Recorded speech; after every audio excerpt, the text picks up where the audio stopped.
કેમ છો? મોજમાં ને મોજમાં રહેવાનું હો. અમે પણ મોજમાં છીએ બહુ બધા, કેમ કે અમે ફરવા જવાના છીએ એટલે અમને બહુ એક્સાઇટમેન્ટ છે ફરવાની. એકચ્યુઅલી મેં નાસ્તો બનાવી દીધો છે. હું તમને બતાવીશ મેં શું શું નાસ્તો બનાવ્યો છે. નાસ્તો મેં બનાવી દીધું છે. જિંજરને નવરાવી દીધી છે. જિંજરની કટિંગ કરવાની છે, એકચ્યુઅલી હેર કટિંગ કરાવવાની છે. તો એની હેર કટિંગ કરાવવા જશું, કેમ કે એને હોસ્ટેલમાં મૂકીને જવાની છે. 11 દિવસ અમે જિંજરને હોસ્ટેલમાં મૂકીને જવાના છીએ, એ પણ પહેલી વાર. પણ હોસ્ટેલ બહુ સારી છે. એમના ખુદના 2 ડોગ છે અને બહુ બધા ડોગ્સને એ લોકો નથી રાખતા, અનલિમિટેડ જ રાખે છે. સારી ક્વોલિટીના હોય, સારા હોય ને ડોગ, એ લોકોને જ એ લોકો રાખે છે. એટલે જિંજરને વાંધો નહીં આવે. આઈ થિંક ને અમે રોજ એને વિડીયો કોલ કરીને વાત કરી લેશું એટલે વાંધો નહીં આવે.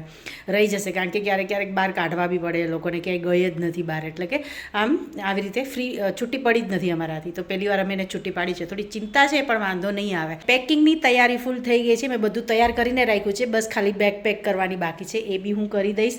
તો ચલો હું તમને પહેલાં નાસ્તો બતાવી દઉં કે નાસ્તામાં શું શું બનાવ્યું છે મેં. તો નાસ્તો તો મેં બનાવી લીધો છે, પણ ચેવડો બનાવવાની છું. એ ચેવડામાં નાખવા માટે આ હું સાબુદાણાની જે વેફર કહેવાય છે, શું કહેવાય છે, એ ટુકડા કરીને હું એમાં મિક્સ કરવાની છું અને થોડા હું આખા લેવાની છું. આમાં શું છે, ચેવડામાં ઘણી બધી વસ્તુઓ અમે નાખી છે. એમાંથી આ પણ બનાવીશ, કેમ કે અમારે 11 દિવસ સુધી છે ને નાસ્તો ચલાવવાનો છે. ખલાસ થઈ જશે તો પછી બહાર ખાવું પડશે. 2 ટાઈમ તો લંચ અને ડિનર તો બહારનું જ કરશું. તો બિચાર નાસ્તો તો લઈ લે. તો એમાં શું છે ખબર છે કે ડ્રાઇવિંગને બેસ્ટ શું બનાવે ખબર છે તમને? એક મ્યુઝિક, મસ્તી, ખાવું અને નાસ્તો કટક બટક આખા રસ્તે ખાતા ખાતા જવું, મસ્તી કરતા કરતા જવું, મજા આવે. ક્યાં થાય બેટર બનાવે ડ્રાઈવ.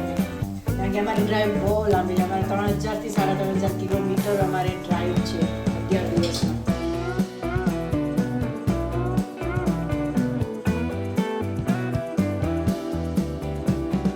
અમે ફ્રાય કરી લીધા છે. આમાં અડધા થોડા હું આખા રાખીશ અને બીજા બટકા કરીને ચેવડામાં નાખી દઈશ. આ નાસ્તો હું તમને બતાવી દઉં શું શું બનાવ્યું છે. આ મેં બનાવ્યા છે એક આ મેથી અને મેથી, તલ, અજમા અને બધું નાખીને બનાવ્યું છે. એકદમ કુરકુરા છે, બહુ સરસ બન્યા છે, બહુ ટેસ્ટી છે. અને આ 10 થી 15 દિવસ 20 દિવસ સુધી આવા ને આવા રહેશે, આપણે ખાઈ શકીએ. એટલે આ એક બનાવ્યા છે. એક આ ફ્રાય કર્યા છે. અમારે આ ચેવડો બનાવ્યો છે ને એમાં હું મિક્સ કરીશ. આમાં અને આમાં આ 2 વસ્તુ હું ટુકડા કરીને મિક્સ કરીશ.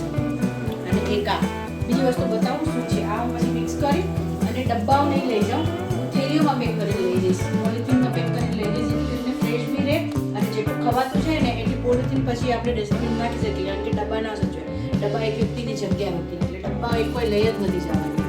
બધા પોલિથીનમાં પેક કરીને જ લઈ જઈશ. સારી રીતે મેં ખજૂર લીધું છે રોજ ખાલી એક ખાવા માટે, જેથી કરીને આપણી એનર્જી સારી રહે.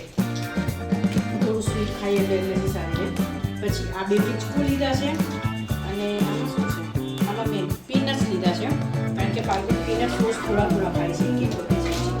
દાળિયા લીધા છે અને આ મેં બિસ્કિટ લીધા છે જે ચોકલેટ ફ્લેવરના છે, ખાંડવાળા છે, ચોકલેટ ચિપ્સવાળા છે. એટલે થોડી ડ્રાઇવિંગ કરે એટલે થોડી એનર્જી રહે આપણે ખાવામાં. થોડું થોડું આવું બધું બી એક બબે બિસ્કિટ ખાવાનું એના માટે.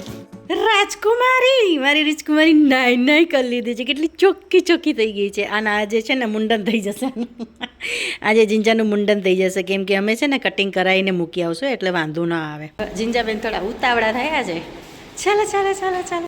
જિંજરની હેરકટ કરવા માટે અમે અહીંયા આવી ગયા છે. એકદમ કમ્ફર્ટેબલ થઈ ગઈ ભાઈ સાથે. જિંજર 2 મહિના નથી ને ત્યારથી ભાઈ પાસેથી જ કટિંગ કરાવે. આ ભાઈ પાસેથી જ કરાવે છે, ચશ્માવાળા ભાઈ પાસેથી જ, એમની પાસેથી જ કરાવે છે હંમેશા, અને શાંતિથી કરાવી લે છે.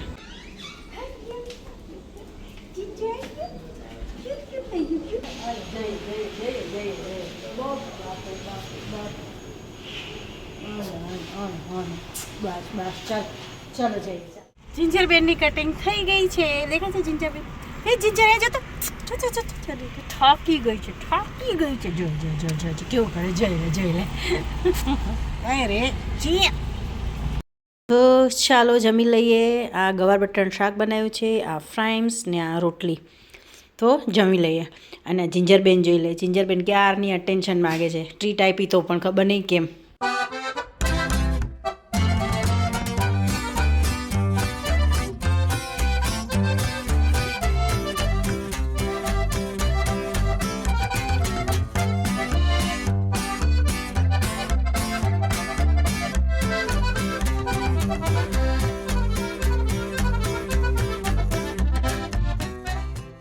તો દોસ્તો ગાડી પણ અમે સાફ કરી દીધી છે. ધીમે ધીમે બધા કામ પતે છે. અમારું બી થઈ ગયું છે. મેં ફેશિયલ નથી કર્યું હજી સુધી. ફેશિયલ કરવાનો ટાઈમ જ નથી મળ્યો. હવે નહીં થાય મને લાગે છે. હવે પતી ગયું, હવે નહીં થાય. ગાડીને નવી નવેલી દુલ્હન બનાવી દીધી છે ને ક્યુટી પાય છે.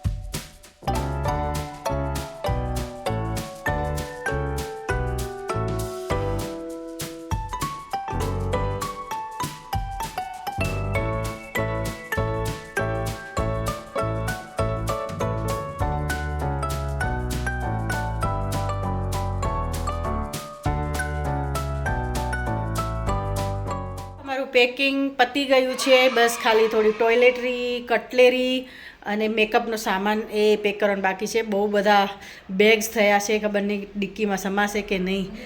સંભાળવા પડશે કારણ કે સામાન એટલો બધો થઈ ગયો છે ને. લેડીઝ હોય ને, લેડીઝની વસ્તુઓ વધારે હોય, જેન્ટ્સ તે સારું હોય. 2 જોડી કપડાં લીધા, 2 રૂમાલ લીધા, ઇનરવેર લીધા, પતી ગયું. કાં સાચી વાત છે. અમને તો કેટલું લેવાનું, આ પહેરું ને આ પહેરું ને તે પહેરું. વે કાઢવાના છે એમ ને, વે કાઢવાના છે. જોઈએ કાઢી શકીએ છીએ કે નહીં, મેન વાત તો એ છે. ક્રીમી જિંજરને ક્યારની ખવડાવવાની ટ્રાય કરે છે.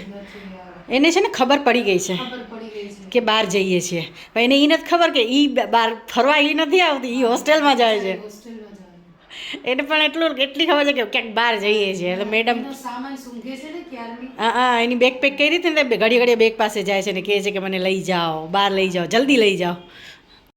અમારા જિંજરબેન જવા માટે તૈયાર છે. આ જિંજરનું બેડ, આ બેગ અને આ જિંજર. જિંજરની પાછળ પાછળ પાછળ પાછળ બેનપણી બની જા, બેનપણી જિંજુ, બેનપણી છે આ.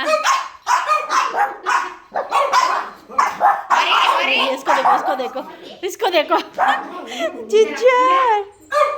जिंजा बेन खोड़ा घुसी ગયા. સૂંઘે છે આનો સામાન, જિંજરનો સામાન સૂંઘે છે. જિંજરબેન ને અમે મૂકી આવ્યા છીએ.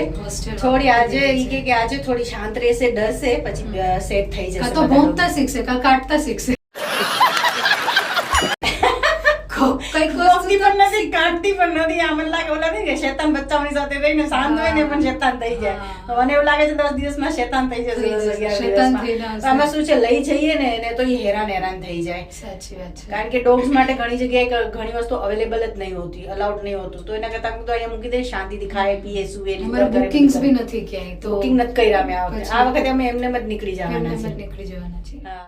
અમે ઘરનો દરવાજો ખોલતા હતા ને ત્યારે અમને એવું ફીલ થયું કે હમણાં જિંજર આવશે અને આમ દરવાજા ઉપર હાથ પગ મારશે અને આવશે અટેન્શન લેવા માટે. વાંધો નહીં, જિંજર મને નથી લાગતું એટલું બધું મિસ કરશે જેટલું આપણે કરશું. સાચી વાત. કદાચ એ ફ્રેન્ડ્સ બનાવે ને ત્યાં રમવા માંડે એટલે એ આપણને મિસ એટલું નહીં કરે જેટલું આપણે એને કરશું. સાચી વાત છે. ચલો તો ક્રીમી મને ચા બનાવી દેશે. ચા ને થોડોક નાસ્તો હું કરી લઉં છું. એ પછી વધેલું કામ બધું પતાવીએ છીએ અને પછી બેગ્સ બધા સરખા કરીને મૂકવાના છે. પછી ગાડીમાં જમા કરવાના છે. સુઈ જવું છે બગાસા કાંઈ થાકી ગયા. મારા મોઢે થાક દેખાય. જો શોપિંગ પછી આ બધું કરવામાં ને એમાં એટલી થાકી ગઈ ને મારી તબિયત બી થોડી ઢીલી થઈ ગઈ છે. પણ વાંધો નહીં, આપણે અહીંથી નીકળશું ને, અમે તૈયાર થશું ને. મારું એવું છે, હું તૈયાર થાઉં ને બધું કરું ને, લિપસ્ટિક કરું, આ તે બધું તૈયાર થાઉં, મસ્ત આમ નવા કપડાં પહેરું ને તો ઓટોમેટિક મારે છે ને સારું લાગવા લાગે. તો અત્યારે તો મારી તબિયત ઠીક નથી, પણ મને લાગે છે કે મને પછી સારું લાગવા લાગશે. પણ 2 દિવસ પછી ત્યાં જઈશ ને, પછી 2 દિવસ પછી પાછી થાકી જઈશ, પાછી ટેં થઈ જઈશ. પછી કપડાં, મેકઅપ કોઈ કામ નહીં કરે. ચાલો તો હું તમારી પાસેથી રજા લઉં, થોડું કામ છે એ પતાવી નાખું. તમને મળું નેક્સ્ટ વ્લોગમાં. હવે સીધા અમે અહીંથી નીકળી જવાના છીએ. તો તમને મળું હવે આવતા વ્લોગમાં. ચાલો, જય Shri Krishna, bye. Like, share, subscribe જરૂર કરી દેજો. ને ક્યાંય જતા નહીં, મારા વ્લોગ સારા આવવાના છે ટ્રીપના, તો ક્યાંય ના જતા, અહીંયા જ રહેજો હો ને.